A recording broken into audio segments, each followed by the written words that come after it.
So my path is probably going to be different from the path that many of your colleagues would find today, because when I started my path, social enterprises was not a thing. Social purpose and profit was not really a thing.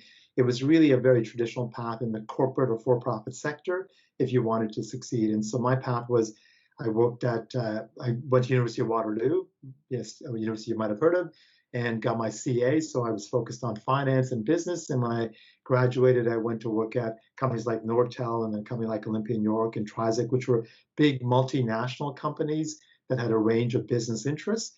And through that, got a fair degree of experience in the finance, M&A, strategy, and business world. And so the path that led me to impact was a very long and convoluted path. Again, because traditional avenues for when I graduated were the ones you see today, but you could work in commercial banking or private equity or venture capital or the big four accounting firms or consulting firms or things like that.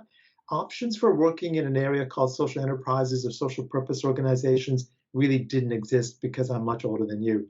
And so the way I got to impact and the way I got to sort of being the CEO of Rally Assets is after spending about 30 years in those traditional avenues, I found I was doing a lot of things outside of work that tried to focus on doing things that would actually benefit people who didn't have the same access to opportunities or same access to resources. But that was always done in a volunteer or philanthropic capacity. So that meant working at Children's Aid Society, being a big brother, working at food banks and boards of theater companies, but doing a lot of volunteer work. And when I was able to, after graduation, doing a lot of sort of setting up scholarships and promoting education philanthropically. And I always found this disconnect between what I felt was our obligation to do things that would benefit community and society and the work that I did in my day job. And I was always looking for a way to try to connect those two in some way. And then about 10 years ago, as I started to have success, run my own business, and have more free time and flexibility, I wanted to do that a little bit more deliberately. And that led me to an opportunity to learn about impact investing. Ultimately, that translated into being able to acquire a company in the space that had been around and a leader in the space called Purpose Capital.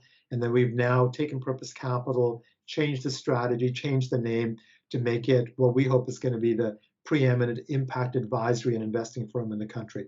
It's a long answer to a simple question, but happy to talk a little bit more about any of those areas.